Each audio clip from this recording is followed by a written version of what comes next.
رب اشرح لی صدری ویسر لی امری واحلل عقدۃ من لسانی یفقہوا قولی آمین یا رب العالمین۔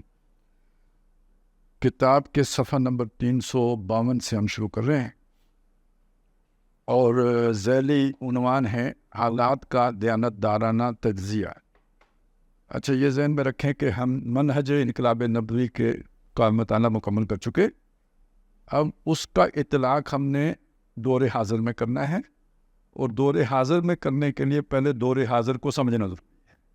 تو پہلے یہ بات سمجھائی گئی کہ اس دور اور اس دور میں فرق کیا ہے۔ اس وقت ریاست کیسی ہوتی تھی اور آج ریاست کیسی ہوتی ہے، پہلے تو یہ فرق سمجھایا گیا۔ پھر جو سوشل ایوولوشن ہوا ہے، پھر وہ ہمارے سامنے اس کے جو ذکر آیا۔ اب یہ ہے کہ اس چیز کو بھی ذہن میں رکھیں، اور یہ رکھنا ذہن میں بہت ضروری ہے کہ اس دور کے مسلمان کیسے تھے اور آج کے مسلمان کیسے ہیں۔ ہم یہ سمجھتے ہیں کہ ہم مسلمان ہیں تو ہم ویسے ہی ہیں جیسے صحابہ کرام تھے، اور حقیقت کیا ہے کہ وہ قربانی دینے والے تھے، ہم قربانی ایک قطرہ نہیں دے سکتے۔ ہاں، یہ جو کل پرسوں ہوئی ہے یہ والی دے سکتے، لیکن وہ قربانی جو صحابہ دیتے تھے اس کو تو ہم سوچ بھی نہیں سکتے نا، اس کو تو ہم بیوقوفی قرار دیتے جیسے اس وقت منافقین قرار دیتے۔ تو یہ چیز بھی پیش نظر نہ ہو تو آپ بڑی چھلانگ لگا دیں گے اور سمجھیں گے کہ ہم نے پاکستان بنا لیا تو اسلام آ جائے گا، تو اسلام نہیں آیا۔ یعنی یہ جب لوگ کہتے ہیں نا کہ یوں کر کے انقلاب آ جائے گا، تو بھئی ہمارے پیچھے پوری تاریخ ہے اور خون کی ندیاں بہی ہیں، لیکن انقلاب نہیں آیا۔ 1857 کی جنگ آزادی ہے، اس سے پہلے 1831 کی تحریک شہیدین ہے، پھر جناب 20ویں صدی کے شروع میں تحریک ریشمی رومال ہے، پھر تحریک خلافت اور تحریک ترک موالات ہے، پھر تحریک پاکستان ہے، جو 100 سال خون ہی دیا ہے، اور اس کے بعد حاصل کیا ہے؟ پاکستان۔ مطلب کیا؟ سچ مچ ٹھیک ہے نا، جو مطلب ہے وہ تو بیان بھی نہیں ہو سکتا نا جی۔ تو اس کا آخر سوچنا چاہیے نا، کیوں قربانیاں ہیں، سب کچھ ہے، تو اصل مسئلہ یہ ہے وہ مسلمان اور تھے، یہ مسلمان اور یہ اس جیسے سمجھنا غلطی ہے۔ غلطی اگر آپ یہاں پہ بنیاد میں غلطی کر لیں گے تو جو آگے نتیجہ نکالیں گے وہ کیسے ٹھیک ہو۔ مسجد آپ نے بنا دی جنوب کی طرف رخ کر کے، اب محراب کی طرف رخ کر کے بے شک آپ سیدھی صفحے لگاتے رہیں، نماز تو آپ جنوب کی طرف رخ کر کے پڑھ رہے ہو، کیونکہ مسجد آپ نے غلط رخ پہ بنا دی۔ تو جب بنیاد غلط ہوگی تو آگے جو ہے نا مزید اس کی بنیاد پر جو آپ نے آگے مزید کام کیے ہوں گے وہ ٹھیک نہیں ہوں گے۔ اور جو کسی نے کہا نا، وہ پہلی اینٹ اگر غلط رکھو گے تو اس عمارت کو سریا تک لے جاؤ، خشت اموز چون نہد مامار کج تا سریا می روت دیوار کج، ٹیڑھی جائے گی، سیدھی نہیں جائے گی، یہ بات ہے۔ تو یہ جب ہم تک صحیح نہیں سمجھتے تو پھر ہمیں انقلاب کے ایشو میں ٹھوکر کھاتے ہیں۔ تو یہ جو آج کا یہ موضوع ہے، یہ کہ حالات کا دیانتدارانہ تجزیہ، یعنی اس میں بے ایمانی نہیں کرنی چاہیے، دیانتداری سے تجزیہ کرنا چاہیے۔ بے ایمانی کیا ہے کہ ہم جوش میں آ کے کہتے ہیں کہ ہم ایسے مسلمان ہیں، نہیں، ہم کہتے ہیں کون تیار ہے، کون خاک تیار ہے بھائی، نہیں، ویسے ہم کیا سنتے ہیں، کون جو تیار ہے واقعی تیار ہے، نہیں تیار، جن کو نہیں پتا انہیں پتہ لگ جاتا ہے کہ تیار نہیں ہے۔ تو اب یہ حصے میں آ رہے ہیں، اس حصے میں یہ بات آ رہی ہے۔ ہمارے معاشرے میں اسلامی شعائر مثلاً نماز، روزہ، زکوٰۃ، حج کی اجازت ہے، اس پر کوئی پابندی نہیں ہے، حتیٰ کہ بھٹو صاحب کے دور میں بھی ان شاعر سے روکتا تو کوئی نہیں تھا۔ البتہ یہ فضا بڑی حد تک پیدا ہو گئی تھی کہ بھٹو صاحب کی پارٹی کے اکثر کارکن ان چیزوں کا مذاق اڑانے لگے تھے۔ آج کل پھر یہ فضا موجود ہے، لبرل حضرات جو ہے نا، آپ سوشل میڈیا کے پلیٹ فارمز پہ دیکھیں گے تو مسلمان ہیں، وہ اپنے آپ کو مسلمان کہتے ہیں، لیکن یہ کہ ان چیزوں کا مذاق اڑاتے ہیں۔ ضیاء الحق صاحب کے دور میں وہ بات نہیں رہی کہ کسی نمازی پر فکر چست کیے جائیں، یا کوئی سرکاری افسر اس بات پر شرمائے کہ وہ اگر کسی فنکشن یا مجلس سے نماز کے لیے اٹھ کر جائے گا تو لوگ کیا کہیں گے۔ ماحول میں کچھ نہ کچھ تبدیلی پیدا ہوئی ہے، لیکن سوال یہ ہے کہ کیا یہی سب کچھ ہے؟ ایک شخص کی رائے ہو سکتی ہے کہ یہ تو کچھ بھی نہیں ہے، بلکہ ہم نے صرف اوپر سے غازہ مل دیا ہے۔ غازہ کیا ہوتا ہے جی؟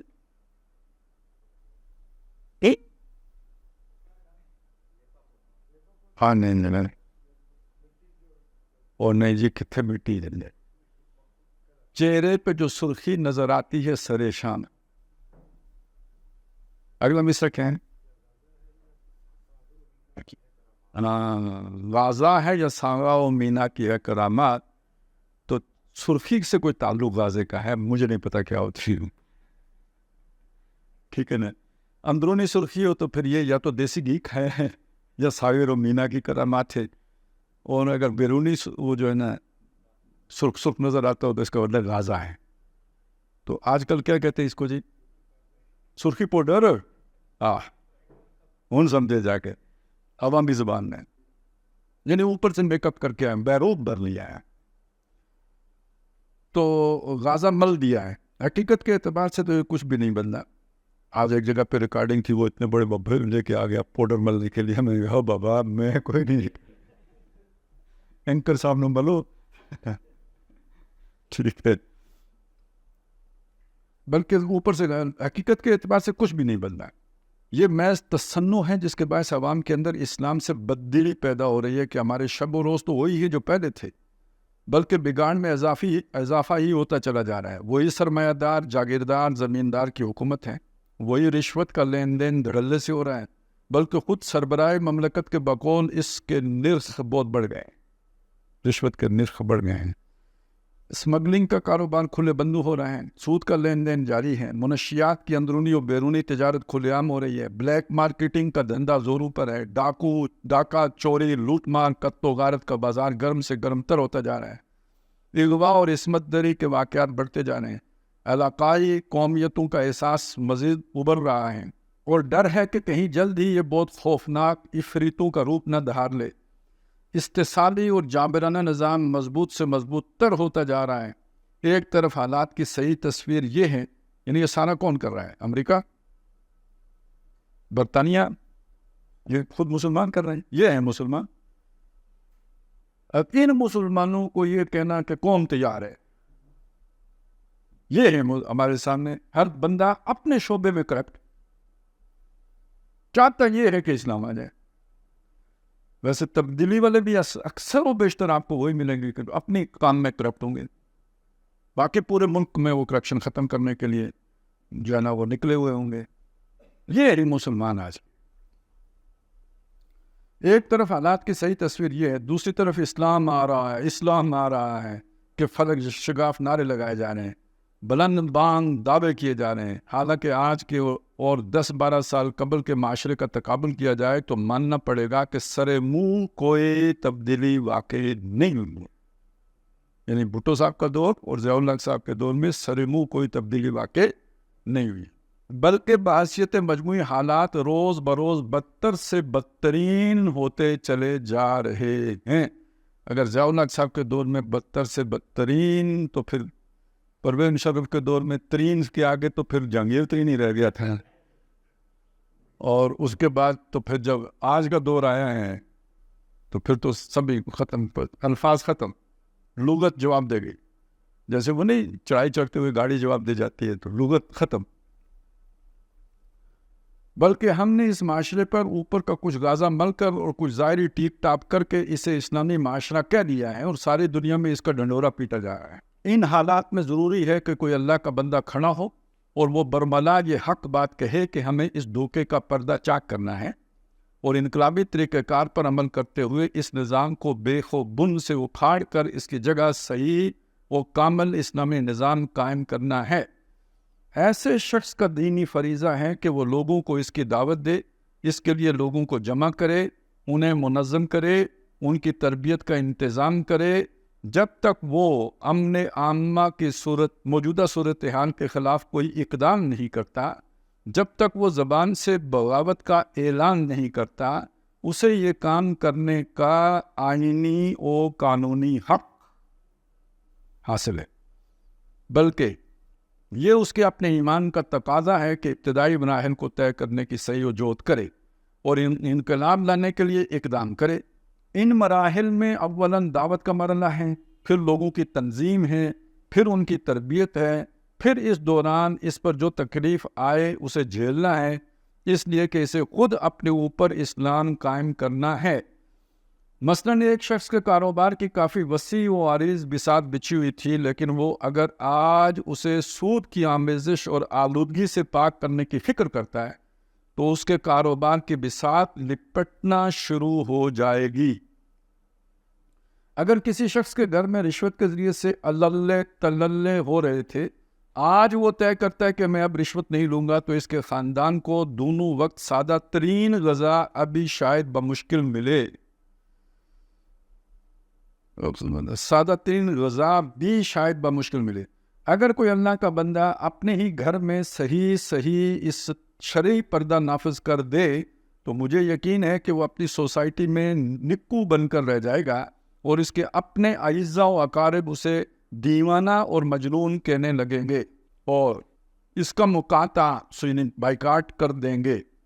وہ یہ سب تکلیفیں جھیلے، انہیں برداشت کرے، ان میں سے کسی بھی مصیبت پر جوابی کارروائی کے متعلق نہ سوچے، ریٹیلیٹ نہ کرے، کہیں جذبات سے مغلوب ہو کر مشتعل نہ ہو، کسی کو گالی نہ دے، کوئی ایسا اقدام نہ کرے کہ جس سے امن کا معاملہ درہم برہم ہو۔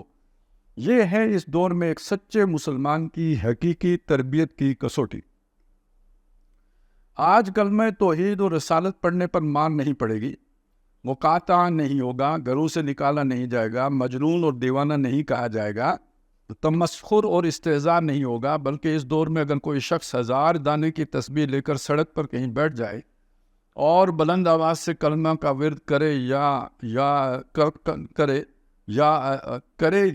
حق ہو کے نعرے لگائے، تو موجودہ معاشرہ ایسے شخص کی بڑی عزت و توقیر کرے گا، اسے پہنچا ہوا بزرگ سمجھے گا، اس کی خدمت اپنے لیے سعادت سمجھے گا۔ لیکن کوئی شخص کاروبار کو سود سے پاک رکھے، انکم ٹیکس کی چوری نہ کرے، رشوت نہ دے، گھر میں صحیح اسلامی پردہ کو نافذ کرے، تو آٹے دال کا بہاؤ معلوم ہو جائے گا، اپنے ہی بیگانے بن جائیں گے، اور وہ اپنے ہی گھر اور اپنی ہی قریبی سوسائٹی میں نکو بن کر رہ جائے گا، اس کا وہ مذاق اڑے گا کہ توبہ ہی بلے۔ موجودہ دور میں اقدام کی نوعیت، اگر کسی معاشرے میں جو ڈاکٹر صاحب کہتے تھے 2 لاکھ لوگ، تو ایسے لوگ کہتے تھے، اگر کسی معاشرے میں انقلاب محمدی علیہ صاحب الصلاۃ والسلام کے لیے مرحلہ وار کام ہو رہا ہے، دعوت و تبلیغ کا مرحلہ درپیش ہے، تنظیم کا مرحلہ چل رہا ہے، تربیت کا مرحلہ طے ہو رہا ہے، اس سلسلے میں جن تکالیف و مصائب سے سابقہ پیش آ رہا ہے انہیں جھیلا جا رہا ہے اور آئندہ بھی جھیلنے کا عزم ہے، تو اسلامی انقلاب برپا کرنے کے لیے ایک جماعت بنائی جائے گی۔ اب فرض کیجئے کہ یہ جماعت اتنی مضبوط اور مؤثر ہو گئی ہے کہ اقدام کیا جا سکتا ہے، تو اس اقدام اور تصادم کے مراحل کے موقع پر وہ جماعت کیا کرے، اس کے اقدام کی نوعیت کیا ہوگی، اسی مسئلہ سے بات شروع ہوئی تھی۔ جان لیجئے کہ اس کے لیے ہمیں تمدن کی موجودہ ارتقائی صورتحال نے کچھ متبادل طریقے دیے ہیں۔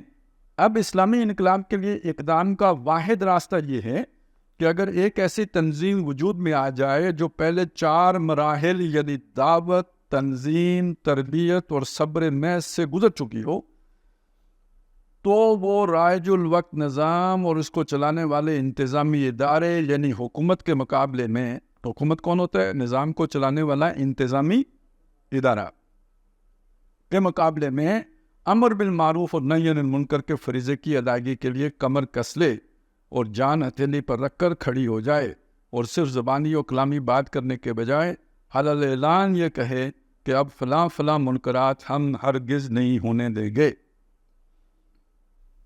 سب سے بڑا منکر خود باطل نظام ہے۔ یہ کام اب ہماری لاشوں پر ہوگا، پھر اس پر ڈٹ جائے اور ہر نوع کی مالی اور جانی قربانی پیش کرنے سے دریغ نہ کرے۔ البتہ اس اقدام میں اس بات کا التزام اور لحاظ ضروری ہوگا کہ انہی منکرات کو چیلنج کیا جائے جو تمام مسالک کے ماننے والوں کے نزدیک مسلم ہوں۔ مطلب سود سب کے نزدیک ہے نا، میں فرض کریں، اب تو وہ بھی سب کے نزدیک نہیں رہا نا، اسلامی سود بھی شروع کیا ہے وہ، بس وہی کسی مسئلے میں اگر کسی کی شاذ رائے ہو کہ وہ منکر ہے تو ظاہر بات ہے کہ اس پر تمام مسالک کے لوگوں کو جمع نہیں کیا جا سکتا اور نہ اس پر کوئی تحریک ہی برپا کی جا سکتی ہے. ہدف اس کام کو بنانا ہوگا جو سب مسلمانوں کے نزدیک منکر ہو، جو سب کے نزدیک حرام ہو، مثال کے طور پر بے حیائی، عریانی، تبرج جاہلیہ، مرد و عورت کے مخلوط اجتماعات، عورت کی بطور اشتعار تشہیر، اور یوم پاکستان اور یوم استقلال کے مواقع پر افواج پاکستان کے ساتھ اللہ کے آخری نبی حضرت محمد صلی اللہ علیہ وسلم کی مانوی نوجوان بیٹیوں کی سڑکوں پر مردوں کے سامنے سینہ تان کر پریڈ. یہ سب وہ خلاف شریعت امور ہیں جن کے منکر ہونے کے بارے میں تمام مذہبی مکاتب فکر کے درمیان کوئی اختلاف نہیں. الغرض موجودہ دور میں اسلامی انقلابی جماعت منکرات یعنی خلاف شریعت کاموں کے خلاف مظاہروں کے ذریعے اقدام کا آغاز کرے گی. تمدنی ارتقاء نے ان مظاہروں کی بہت سی صورتوں سے دنیا کو روشناس کرایا ہے، جن میں پکٹنگ یعنی دھرنا مار کر بیٹھنا، احتجاجی طور پر حکومت کو یا عوام کو کسی کام سے روکنے کے لیے گھیراؤ وغیرہ کرنا بھی شامل ہے. اقدام کی لازمی شرائط. البتہ اس موقع پر ان شرائط کا اعادہ ضروری ہے جن کو اس اقدام یعنی مظاہروں اور دیگر احتجاجی طور طریقوں کو اختیار کرنے کی صورت میں ملحوظ رکھنا لازم ہے. یعنی اپنی طرف سے ہاتھ بالکل نہیں اٹھانا ہے، کسی قسم کے توڑ پھوڑ نہیں کرنی ہے. قریباً 12-13 برس تک مکہ مکرمہ میں صبر محض یعنی پیسیو ریزسٹنس کا جو معاملہ رہا ہے کہ ہر قسم کے جور و ستم اور ظلم و تشدد کو صحابہ کرام نے جس پامردی سے برداشت کیا ہے، اپنی طرف سے جوابی کارروائی تو درکنار مدافعت تک نہیں کی، وہی طرز عمل اس اقدام یعنی مظاہروں، گھیراؤ وغیرہ کے معاملے میں اس انقلابی جماعت کو اختیار کرنا ہوگا. ان کا یہ عذر قابل قبول نہیں ہوگا کہ احتجاجی جلوس تو ہم نے نکالا تھا لیکن توڑ پھوڑ کوئی اور کر گیا.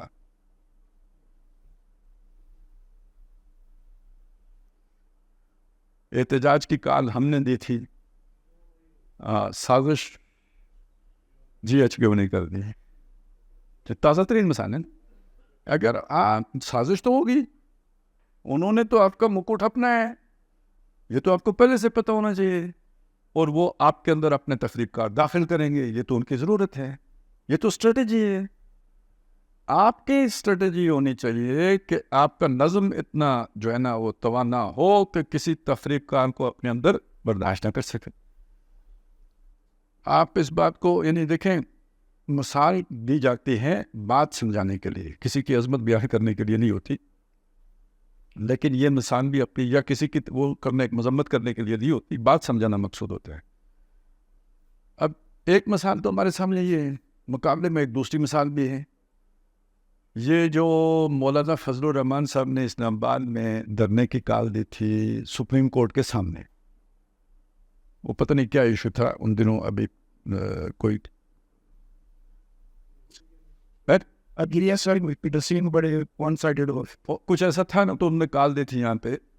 تو اس میں کچھ لوگوں نے کوئی تخریبی ایکٹیویٹی کرنے کی کوشش کی تھی، یعنی وہ بظاہر ان کے شرکا میں سے تھے، لیکن ان کے وہ جو ہوتے نا انصار الاسلام یا کیا، ہاں، انہوں نے ان بندوں کو پکڑ لیا اور پکڑ کے پولیس کے حوالے کر دیا. اگر وہ یہ نہ کرتے تو وہ جو آگ لگنی تھی وہ ذمہ کس کے لگتی؟ جمعیت علماء اسلام پہ لگتی. تو یہ ہر جماعت کو منظم، جب جاٹ صاحب کہتے ہیں منظم جماعت ہونی چاہیے تو اس لیے منظم ہونی چاہیے، یہ اس لیے بھی منظم ہونی. کچھ اور معاملات بھی ہیں. ایک معاملہ یہ بھی ہے کہ اگر کوئی تخریبی ایکٹیویٹی کوئی خارجی عنصر کرنے کی کوشش کرے تو خود آپ کی جماعت کے اندر اتنی یعنی طاقت ہونی چاہیے کہ ان کو پکڑ سکے، ان کو آئسولیٹ کر سکے، بلکہ یہ کہ انہیں پکڑ کے تو خود جو قانون نافذ کرنے والے ادارے ہیں ان کے حوالے کر دے، تاکہ پوری جماعت کے اوپر اس قانون شکنی کا الزام نہ آئے. جو طاقتور ہوتا ہے نا اسے بہانا چاہیے ہوتا ہے، وہ تو بہانا ڈھونڈ رہا ہوتا ہے، اسے کوئی بہانا نہ ملے تو وہ یہ کہتا ہے کہ وہ بھائی تم نے میرا پانی گندا کیا ہے، وہ کہتے ہیں حضرت آپ اوپر والی سائڈ سے پی رہے ہو, میں نیچے والی سائڈ پہ لگا ہوا ہوں, میں نے اوپر پانی کدھر گدلا کر کے بھیجا ہے؟ نہیں, تیرے دادا نے کیا تھا, تیرے باپ نے کیا تھا. اب دیکھیں نا, کوئی بہانا چاہیے. تو جب آپ خود بہانا دے دیں گے تو پھر گلا شیلا کرنے کی ضرورت نہیں ہے, وہ تو بہانے کی تلاش میں ہے. تو انقلابی جماعت کو ان کا یہ عذر قابل قبول نہیں ہوگا کہ احتجاجی جلوس تو ہم نے نکالا تھا, یعنی کال ہم نے دی تھی, لیکن توڑ پھوڑ ایجنسیوں والے کر گئے, یعنی کوئی اور کر گیا سے بنا دیا کہ حکومتی ایجنسیوں کے لوگ کر گئے. اگر ایسی انقلابی جماعت کے اثرات اتنے نہیں ہیں کہ وہ عوام کو پرامن رکھ سکے, اور نہ اس کے پاس ایسے کارکن ہیں جو عوام کو کنٹرول کر سکے اور ہر نوع کی بدامنی کو قابو میں رکھ سکے, تو ایسی صورت میں اس تنظیم کو مظاہروں کا حق نہیں ہے. اب آپ سمجھیں, یہ جملے تو 2-3 آئے, ہو سکتا ہے کہ ہم اگر ان پہ زور نہ دیں تو جو پڑھنے والا ہے ان کو ذہن میں لائے بغیر گزر جائے, اور وہ یہ سمجھ لے کہ میں نے ڈاکٹر صاحب کی یہ کتاب پڑھ لی ہے, اور پھر آج کے حالات دیکھ کے کہے کہ جی ڈاکٹر صاحب کا تو سوچ ہی غلط ثابت ہو گئی.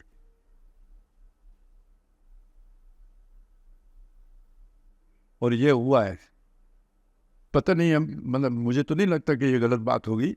یعنی وہ کیا ہے, جو انجینئر صاحب ہمارے جو محمد علی مرزا صاحب جو ہیں, ان کا ایک کلپ موجود ہے جس میں وہ کہتے ہیں کہ ڈاکٹر صاحب کا تو جو منہج کا سارا تصور ہی غلط ثابت ہو گیا ہے, وہ جو آخری مرحلے کی بات کرتے تھے وہ غلط ہو گئی ہے. میں نے ان کے بیٹے سے بات کیا, انہوں نے بھی مانا ہے کہ غلط ہو گئی ہے. تو اب بیٹا جی نے اگر یہ چیزیں نہ پڑھی ہوں تو اس میں ابا حضور کا کیا قصور ہے؟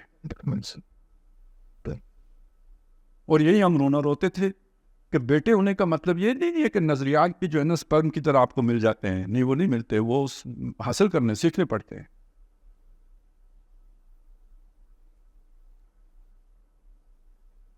اس اقدام کا مرحلہ اسی وقت آئے گا جب اس انقلابی جماعت کو اپنی امکانی حد تک یہ اندازہ ہو جائے اور یہ معلومات حاصل ہوں کہ ہمارے اپنے زیر اثر اور ہمارے تربیت یافتہ لوگ اتنے ہیں کہ وہ پرامن طریق پر سڑکوں پر آ کر مظاہرے کر سکتے. یہ توقع کہ ادھر سے آ جائیں گے یا کوئی ٹھیکے پہ آ جائیں گے یا وہ فلانے وہ والے جو ہیں وہ انتظام کر دیں گے, تو وہ پھر انتظام کر دیں گے, تو جو ٹرک سے اتریں گے تو ٹرک پہ چڑھا بھی دیں گے. ان کے لیے تو پھر وقت آنے کا مسئلہ ہے نا, وہ یوں ہے تو یوں بھی ہو جاتا ہے. اپنے لوگ, یہ دیکھیے ایک ایک لفظ اپنی جگہ پہ بھی ہے,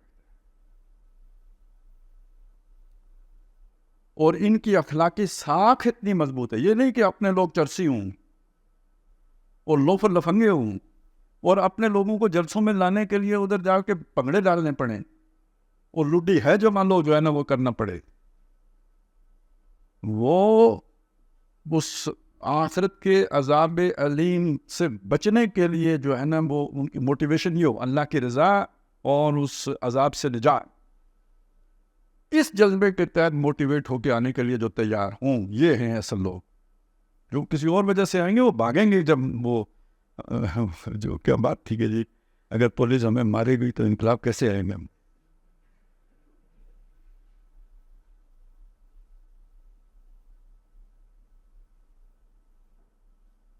وہ گجرانوالہ کے ایک پہلوان نے انوکھی پہلوان کو جو ہے نا چیلنج کیا تھا کہ اگر تو جوڈو کراٹے نہ مارے نا تو میں تجھ سے کشتی کرنے کے لیے تیار ہوں. تو اب یہ بھی یعنی امریکہ سے آپ کہیں کہ اگر آپ 40,000 فٹ سے بم نہ ماریں تو پھر ہم آپ سے لڑنے کے لیے تیار ہیں, تو کہے گا وہ پاگل ہو, میں نے یہ ٹیکنالوجی ایجاد کیوں کی تھی, دریافت کیوں کی تھی, اس پہ اتنا لگایا کیوں تھا, اس لیے کیا تھا نا کہ تم نیچے یوں کرتے رہو, میں اوپر سے ڈس کر کے چلا جاؤں.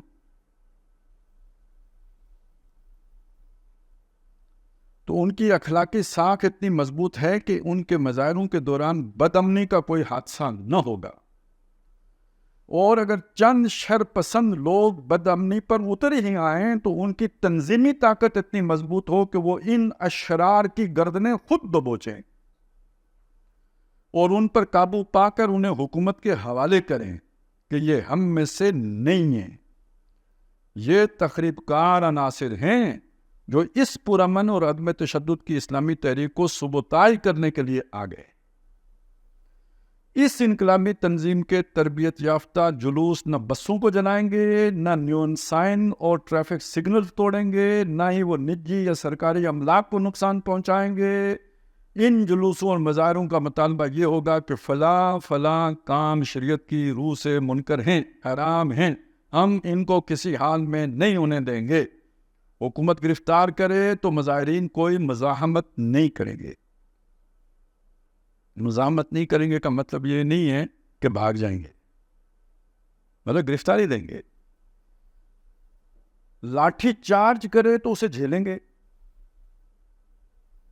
سمجھا مطلب؟ لاٹھی چارج کریں یعنی ڈانگے مارے سر میں تو جھیلیں گے، جوابی کارروائی نہیں کریں گے۔ آنسو گیس کے شل برسائے تو برداشت کریں گے۔ اب وہ سوئی ہوئی ہے، بہت مشکل ہوتی ہے لیکن وہ بھی کریں گے۔ حتیٰ کہ گولیاں برسائے تو خوشی خوشی اپنی جانوں کا نذرانہ پیش کریں گے، لیکن نہ پیچھے ہٹیں گے اور نہ اپنے موقف کو چھوڑیں گے۔ اب جو لوگ یہ کہتے ہیں کہ ڈاکٹر صاحب کا تو وہ جو ہے نا غلط ثابت ہو گیا، تو اب مجھے بتائیں کوئی ایسی تحریک آپ نے دیکھی ہے جس کی بنیاد پہ آپ یہ کہیں کہ یہ ساری شرائط انہوں نے پوری کی اور پھر بھی غلط ہو گیا؟ اور یہ ان کے بغیر اگر کوئی نکل آیا اور اس کو کہنا ڈاکٹر صاحب کی فکر کے مطابق تھا، تو یہ تو ڈاکٹر صاحب کی فکر سے واقف نہ ہونے والی بات ہوئی نا۔ یہاں بعض حضرات کو یہ غلط فہمی لاحق ہو جاتی ہے، اور بعض حضرات دانستہ یہ غلط فہمی پیدا کرتے ہیں کہ یہ تو حکومت وقت کے خلاف بغاوت اور مسلح تصادم کی بات ہے، یعنی یہ جو ہم کہہ رہے ہیں تو یہ مسلح تصادم کی جو ہم بات کر رہے ہیں۔ حالانکہ انقلابی طریقہ کار کا مطلب لازمی طور پر مسلح بغاوت اور تصادم نہیں ہے، بلکہ موجودہ دور میں یہ بات قریباً خارج از بحث ہے، اس لیے کہ اولاً تو سابقہ ایک ایسے معاشرے اور ایک ایسی حکومت سے ہے جو قانوناً مسلمانوں پر مشتمل ہے۔ یہ کوئی غیر مسلم حکمران نہیں ہے، ہم آپ انہیں مسلمان ماننے پر مجبور ہیں۔ ثانیاً یہ کہ حکومت کے پاس باقاعدہ تربیت یافتہ اور جدید اسلحہ سے لیس فوج موجود ہے، جبکہ عوام الناس نہتے ہیں، لہٰذا ان دونوں اعتبارات سے فی زمانہ مسلح بغاوت، تصادم اور بغاوت کے راستے معدوم کے درجے میں آتے ہیں۔ جنہیں یہ بات نہیں سمجھ میں آئی تھی تو انہیں یہ ہے کہ پچھلے 10-15 سال میں تو سمجھ آ جانی چاہیے، جسے پھر بھی نہ سمجھ آئے تو پھر یہ کہ وہ اس انجام کا حقدار ہے جو ہو جاتا ہے۔ چنانچہ اب سیرت نبوی کی روشنی میں وہ طریقہ اختیار کرنا ہوگا جس سے دور جدید کے تمدنی ارتقاء نے لوگوں کو واقف کرایا ہے۔ آج عوام عدم تشدد کے اصول پر پرامن اور منظم مظاہروں کے ذریعے اپنے عزم اور قوت کا اظہار کرتے ہیں۔ اس کے لیے ہمیں قرآن و حدیث سے جو رہنمائی ملتی ہے، اسے میں نہی عن المنکر بالید سے تعبیر کرتا ہوں۔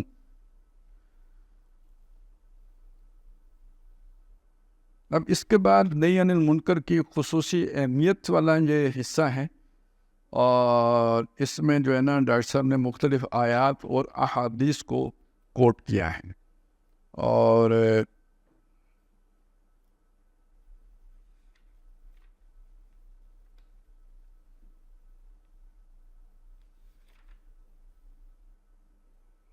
یہ جس صفحہ نمبر 357 سے لے کے 372 تک ہے۔ کتنے صفحے ہو گئے جی؟ یہ 3 اور 12 15 صفحے ہیں۔ تو میں اس کو جمپ لگانا چاہتا ہوں۔ یہ شامل اس لیے کیا گیا ہے کہ چونکہ ڈاکٹر صاحب نے اس فائنل میں جس کو ٹارگٹ بنانا ہے تو اس کے لیے جو عنوان بنایا وہ نہی عن المنکر کا بنایا، اور اب نہی عن المنکر کی احادیث میں، قرآن کی آیات میں جو بھی ہیں وہ ساری جو ہے نا اس میں یعنی اس کی اہمیت وہ واضح کی گئی ہے کہ امت مسلمہ کا فرض ہے، یہ علماء کا بھی فرض ہے، یہ مسلمانوں کا بھی فرض ہے، وہ ساری آیتیں یہاں پہ رکھی گئی ہیں۔ تو جو بحث ہم لے کے چل رہے ہیں اس کے ساتھ اس کا کوئی براہ راست اس طرح کا تعلق نہیں بنتا۔ ایک نقطہ سمجھانے کے لیے کہ جو آپ نے فائنل جسے آپ کہتے ہیں نا یہ یعنی مطالبے لے کے کھڑے ہونا ہے، تو اس کو آپ نے کوئی دینی اگر جامہ پہنانا ہے تو اس کا عنوان امر بالمعروف اور نہی عن المنکر ہو، وگرنہ جو ہم بحث لے کے چل رہے ہیں اس میں سیدھی سیدھی بات ہے کہ حکومت کے ظالمانہ اقدامات کے خلاف احتجاج ہوگا، جس کو عوام سمجھ رہی ہو کہ یہ ظلم ہے. اس لیے کہ جو باتیں یہاں پہ دیکھیے، یہ اب ایک ایسی بات ہے، باقی ساری باتیں وہ ہیں جو سیرت سے ماخوذ ہیں. یہ ایک ایسی بات ہے کہ جو ڈاکٹر صاحب نے ایک مثال کے طور پر سامنے رکھی ہے. اب آپ یہ بات سمجھ سکتے ہیں کہ آج جو عوام کی ایمانی سطح ہے، اس ایمانی سطح پر اگر آپ کھڑے ہو کے دیکھیں تو ان چیزوں کے لیے ان کے اندر موٹیویشن جلدی پیدا ہوتی ہے، یا یہ کہ ظلم کے خلاف کھڑے ہونے کا جذبہ ان کے اندر زیادہ پیدا. تو کیا ظلم خود منکر نہیں ہے؟ پھر جن باتوں کو ڈاکٹر صاحب نے یہاں پہ یہ کہا ہے کہ یہ مسلمہ منکرات ہیں، تو یہ 1980 میں تو شاید مسلمہ منکرات تھے، اب نہیں. اب وہ جو نا امیون ہو گئے ہیں ہم، مطلب بے پردگی، بے حیائی، عورتوں کی پریڈ، عورتوں کا ہاکی میچ، یہ اب کوئی ایشو نہیں رہا امت کے لیے. جس سود کو ڈاکٹر صاحب یہ کہتے ہیں سب کے نزدیک حرام ہے، اب وہ سب کے نزدیک حرام نہیں ہے. آپ سود کے خلاف مہم چلاتے ہیں اور ساری حدیثیں سناتے ہیں، بندے کو موٹیویشن ملتی ہے، اور وہ جا کے اپنی بینک سے اٹھا کے میزان بینک میں پیسے رکھ کے آ جاتا ہے. پہلے اس کی اگر تھوڑی ایکسپلائٹیشن تھی تو اب زیادہ ہوگی، کیونکہ ساتھ اسے اسلامائز کرنے کی فیس بھی شامل ہو جائے گی. اسٹیٹ بینک کو زیادہ فائدہ ہے. تو ظلم کی چکی تو وہی ہے نا، آپ نے مچھلی پکڑنے کا ایک طریقہ نکال لیا. تو اس لیے میں یہ کہہ رہا ہوں کہ وہ جتنی باتیں ڈاکٹر صاحب نے نہیں منکر کے ذیل میں جن کا ذکر کیا تھا، اب وہ اتنی مسلمہ منکرات نہیں رہے ہیں. مذہبی طبقے کے نظر میں بھی اب اتنی کوئی بری باتیں نہیں رہی ہیں. ان کو وہ بھی سمجھتا ہے کہ ان کے بغیر ہم گزارا ہی نہیں، یہ تو چلے گا. تو مذہبی لوگوں کو موٹیویشن اب یہ نہیں دے سکتے. لیکن یہ کہ آج آپ سمجھیں کوئی جینین تحریک کھڑی ہو تو جو عامدہ نے ظلم مچایا ہوا ہے اندھیر نگری، تو کیا اس پہ لوگ یہ نہیں سمجھے گئے یہ لوگ ہمارے ہمدرد ہیں جو ان کے خلاف کھڑے ہوئے ہیں؟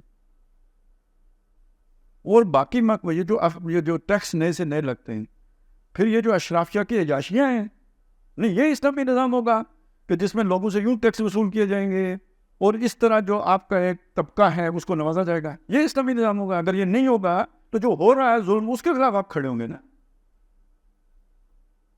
یہ کوئی طبقاتی کشمکش نہیں ہے، ظلم کے خلاف کھڑا ہوگا. اور یہ کوئی طبقہ ہے بھی نہیں، یہ ظالم ہے.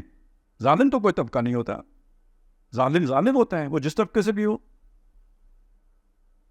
اور ایک مسلمان آدمی، نیک آدمی، اچھا آدمی، عادل آدمی، وہ سرمایہ دار بھی ہو سکتا ہے، وہ جاگیردار بھی ہو سکتا ہے. عدل کے ساتھ بھی تو کاروبار کیے جا سکتے. لہذا یہ بنیادی بات ہے، ظلم کے خلاف کھڑا ہو، انصاف کے لیے کھڑے ہونا.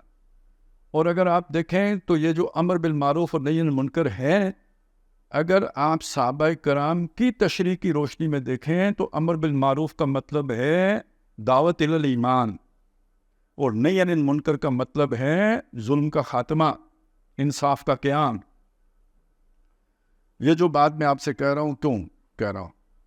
حضور کے بعد امت قائم مقام ہے حضور کی، اور امت کو بنایا گیا اسی مقصد کے لیے کہ تامرون بالمعروف و تنہون، اور کس کو؟ مسلمانوں کو. اخرجت للناس، تم لوگوں کے لیے نکالے گئے، یعنی باقی جو غیر مسلم ہیں ان کو جا کے تم نے امر بالمعروف اور نہی عن المنکر کرنا ہے. تو ان کو نماز کی تلقین کرنی ہے. نماز کی تلقین تو مسلمانوں کو کی، وہ جو مسلمان ہو گیا تو اس نے تو نماز پڑھنی ہی پڑھنی ہے. تو جو ایران آئے تھے نا صحابہ، تو انہوں نے پوچھا کیوں آئے ہو؟ انہوں نے کہا ہم بھیجے گئے، خیر امتن ہے، اخرجت للناس ہے، تو ہم نکالے گئے ہیں. کیوں؟ لنخرج الناس من جور الملوک الى من ظلمات الجاہلیت الى نور الایمان، تاکہ لوگوں کو جہالت کے اندھیاروں سے نکال کر ایمان کی روشنی میں لے آئے. تو یہ ایمان کی طرف جو دعوت ہے یہ امر بالمعروف ہے. وَمِن جُورِ الْمُلُوكِ إِلَىٰ عَدْلِ الْإِسْلَامِ، بادشاہوں کے ظلم سے نجات دے کر اسلام کے عدل میں لے کے آئیں. تو یہ جو بادشاہوں کا ظلم ہے، یا آج حکومتوں کا جو ظلم ہے، یا جو سسٹم کا ظلم ہے، اس سے نجات دینے کا ٹھیکہ کس کے پاس ہے؟ یہ سب سے بڑا منکر ہے جس کے خلاف آپ کھڑے ہو. تو باقی عنوان سے مجھے کوئی وہ نہیں ہے مسئلہ. عنوان یہی ہوگا امر بالمعروف نہی عن المنکر. لیکن اس عنوان کے ذہن میں جو ڈاکٹر صاحب نے ہیڈنگز بیان کیے ہیں, جو اہداف مقرر کیے ہیں, میں سمجھتا ہوں آج وہ مسلمہ نہیں ہے. اور اگر ہماری کلرجی کے لیے کسی درجے پہ مسلمہ ہوں بھی تو عوام الناس کو اس کا کوئی شعور اور ادراک ہی نہیں ہے. اور عوام الناس اگر تحریک نہیں پکڑتی تو میں یعنی وہ کسی ایک طبقے کی تحریک کے نتیجے میں انقلاب نہیں آیا ہے, عوامی تحریک درکار ہوتی. تو عوام کے اندر اس ظلم کے خلاف کتنی بیزاری ہے کہ جو بندہ بھی کھڑا ہوتا ہے نا, جو یہ نعرہ لگائے تبدیلی کا, چوروں سے احتساب کا, تو لوگ اس کے پیچھے کیسے دوڑے آتے ہیں. تو اس کا یعنی یہ ہمیں اس چیز پہ غور کرنا ہوگا کہ امر بالمعروف اور نہی عن المنکر در حقیقت قیام امن و عدل اور جڑ کاٹنا ظلم کی اور ناانصافی. تو اس اعتبار سے آپ تحریک انصاف کہیں عین اسلامی جو ہے نا سلوگن ہے. لیکن اب ظاہر ہے پردے میں کون ہے, یہ تو جب وہ کیا پردہ اٹھائیں گے تو پتہ چلے گا نا کہ ہے کون.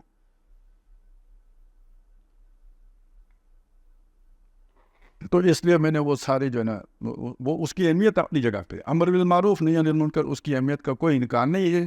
لیکن یہ کہ اس کا جو ہے نا ہدف یہ ہوگا اصل میں ظلم کا خاتمہ اور عدل کا قیام. اب آ جائیں جی خلاصہ بحث.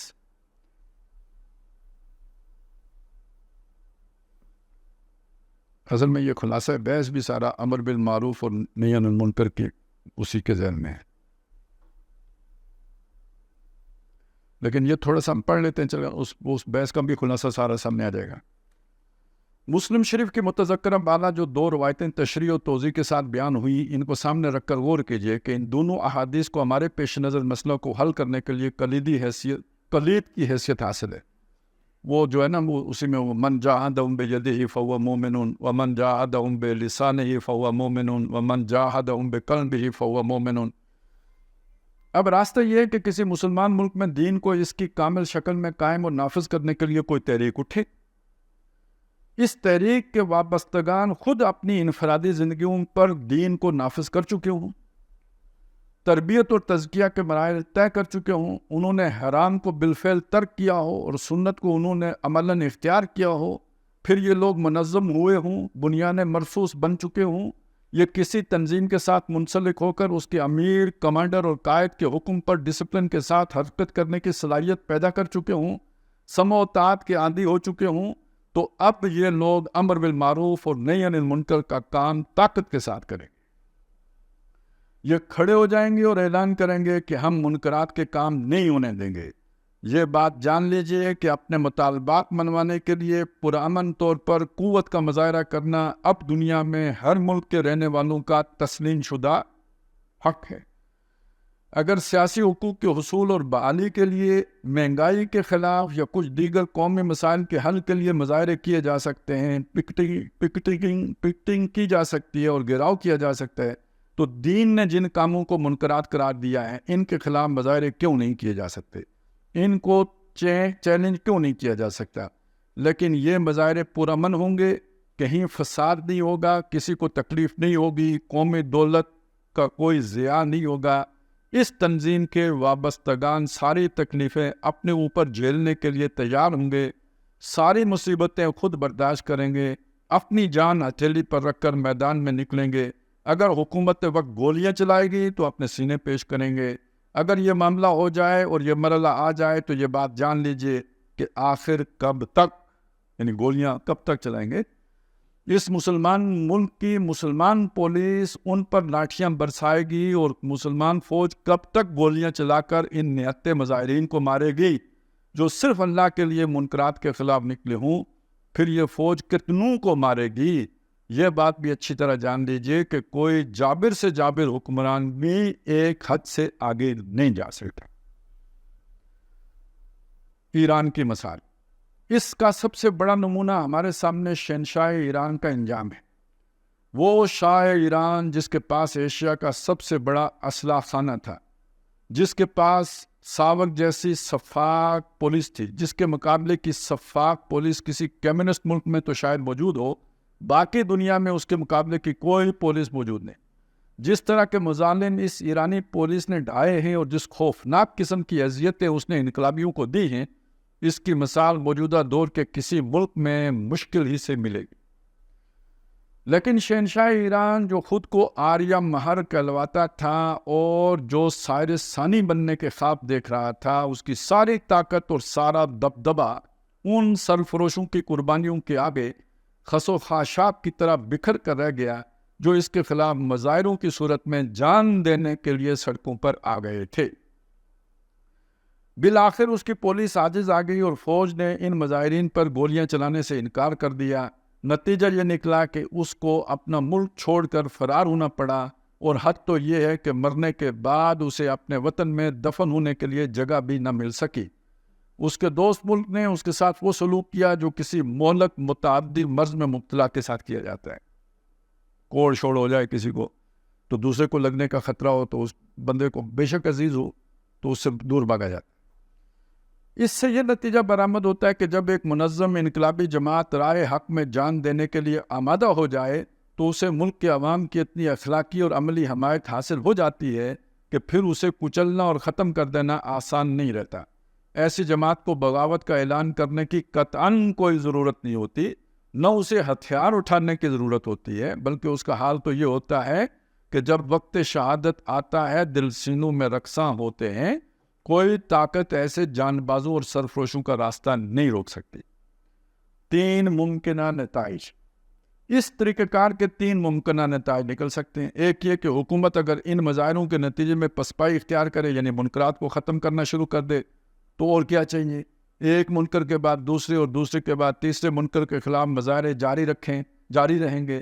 اس طرح اگر ہم ایک ایک کر کے منکرات کو ختم کراتے چلے جائیں تو اسلامی انقلاب آ جائے گا، تبدیلی برپا ہو جائے گی اور پورے کا پورا نظام صحیح ہو جائے گا۔ لیکن جب تک نظام مکمل طور پر اسلامی نہیں ہوگا، یہ جدوجہد جاری رہے گی۔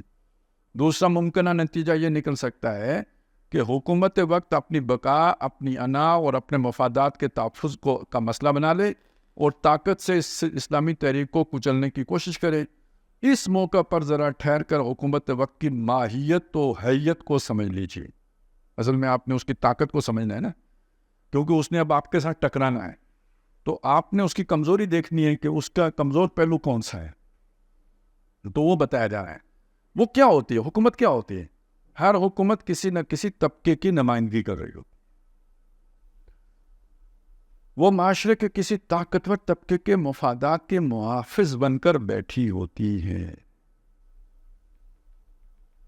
کوئی بات سمجھ میں آئی؟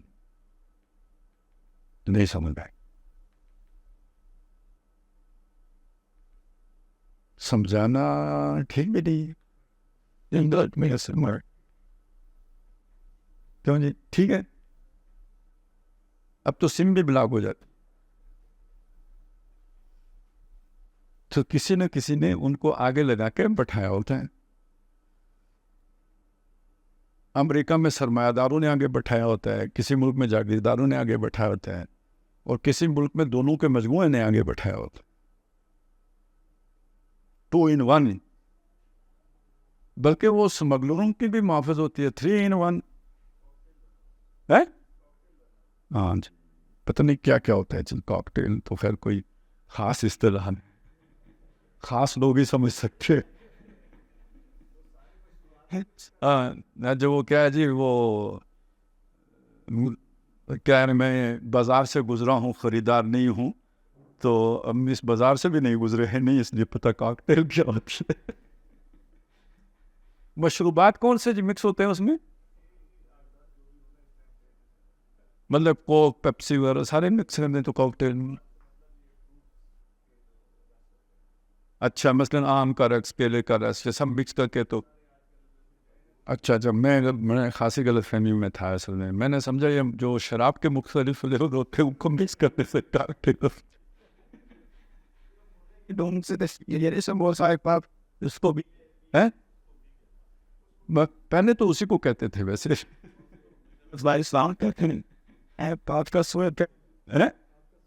آج میرا سوء فہم تھا تو آج میری کم از کم یہ ہے نا اصلاح ہو گئی ہے جی.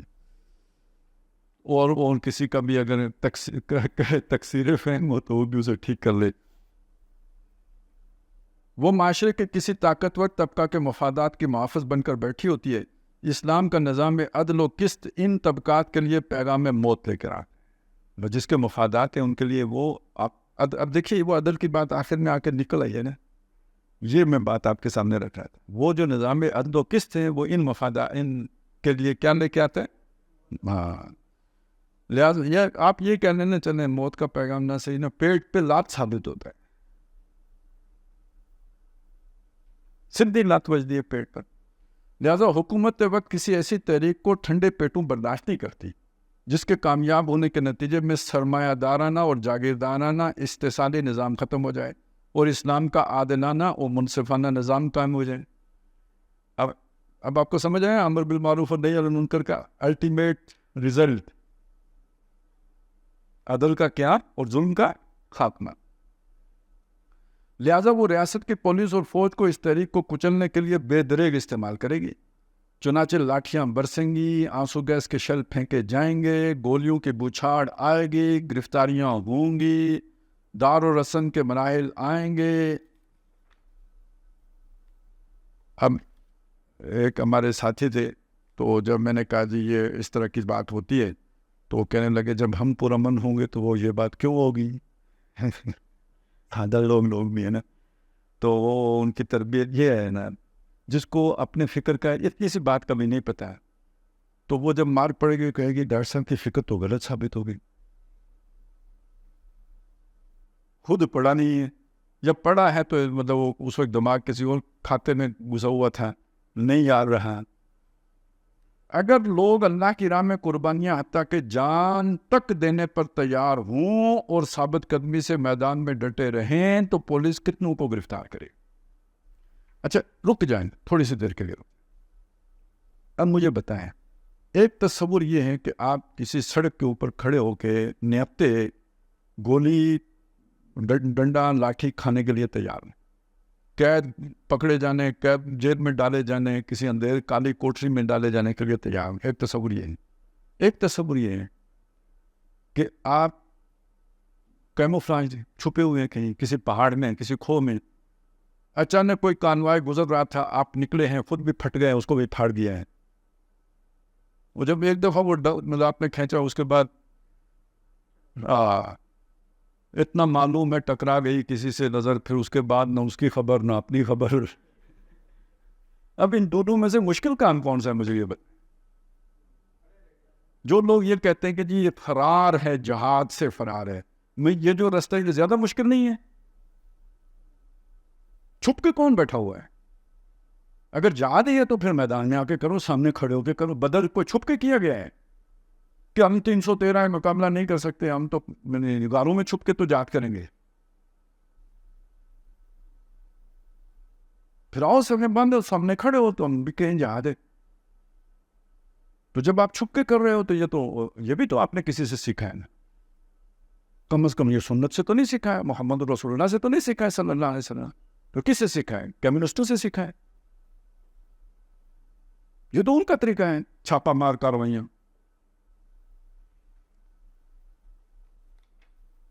یہ مشکل ہے کہ آپ ہاتھ باندھ کے مار کھائیں, مارتے ہوئے مرنا آسان ہے. اور ثابت قدمی سے میدان میں ڈٹے رہے ہیں تو پولیس کتنوں کو گرفتار کرے, فوج کتنوں کو اپنی گولیوں سے بھونے گی. اگر تحریک کے کارکنوں نے صبر و استقامت کا ثبوت دیا تو پورے وثوق کے ساتھ کہا جا سکتا ہے کہ بالآخر پولیس اور فوج جواب دے دے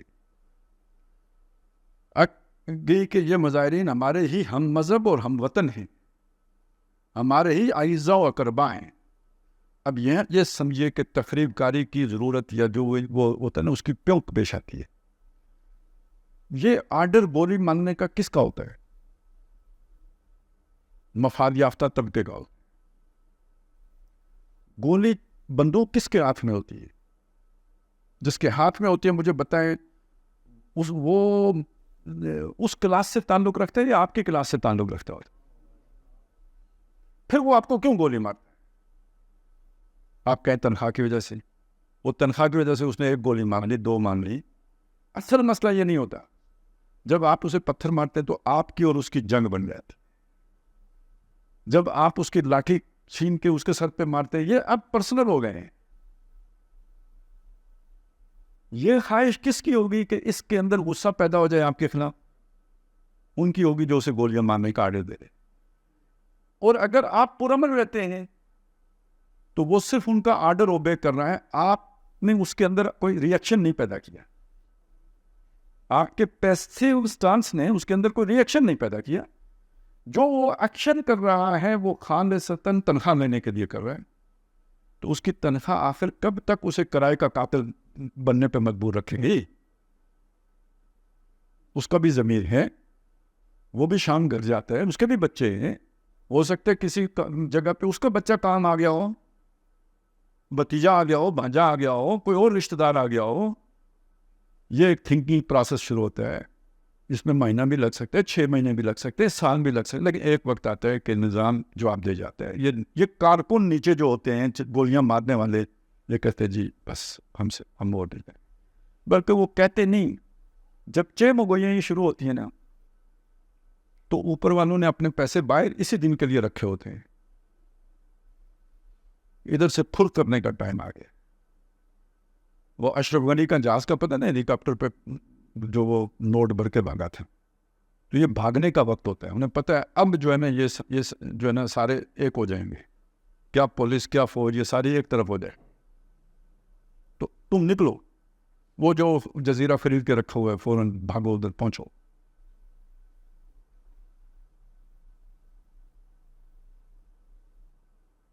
کہ بالآخر پولیس اور فوج جواب دے دے گی کہ یہ مظاہرین ہمارے ہی ہم مذہب اور ہم وطن ہیں، ہمارے ہی اعزاء و اقارب ہیں. یہ لوگ اپنی کسی ذاتی غرض کے لیے میدان میں نہیں آئے ہیں، بلکہ اللہ کے دین کی سربلندی اور اس کے قیام کے لیے اپنی جانوں کا نذرانہ پیش کرنے کے لیے نکلے ہیں. تو آخر ہم کب تک ان کو اپنی گولیوں سے بھونتے چلے جائیں گے؟ نتیجہ یہ نکلے گا کہ حکومت کا تختہ الٹ جائے گا اور تحریک کامیابی سے ہمکنار ہوگی، جیسا کہ ایران میں ہوا کہ شہنشاہ ایران جیسے آمر مطلق کو بھی ایسی صورتحال میں بحسرت و یاس ملک چھوڑ کر فرار ہونا پڑا. تو یہ 2 ممکنہ صورتیں تو تحریک کی کامیابی کی ہیں. یعنی ایک تو حکومت مطالبے مانتی چلی گئی، اور دوسرا یہ کہ حکومت کو اپنے وہ یعنی بھاگنے پر مجبور کر دیا. ایک تیسرا نتیجہ یہ نکل سکتا ہے کہ حکومت وقت اس تحریک کو کچلنے میں کامیاب ہو جائے. اس صورت میں جن لوگوں نے اسلام میں جانیں دی ہوں گی ان کی قربانیاں ہرگز ضائع نہیں ہوں گی. وہ انشاءاللہ العزیز اللہ تعالیٰ کے یہاں اجر عظیم اور فوز کبیر سے نوازے جائیں گے. یہ واضح رہنا چاہیے کہ ہم نظام کو بالفعل بدلنے کے مکلف اور ذمہ دار نہیں ہیں، البتہ اس کو بدلنے کی جدوجہد ہم پر فرض ہے. مزید برآں انہی جان نثاروں اور سرفروشوں کے خون اور ہڈیوں کی کھاد سے انشاءاللہ جلد یا بدیر کوئی نئی انقلابی اسلامی تحریک ابھرے گی. اب یہ کتنا لمبا عمل ہوتا ہے کہ بعض لوگوں نے یہ جو تحریک ملا عمر والی تھی، یا جو افغانستان میں جہاد روس کے خلاف ہوا، اس کے ڈانڈے جا کے تحریک شہیدین سے ملائے.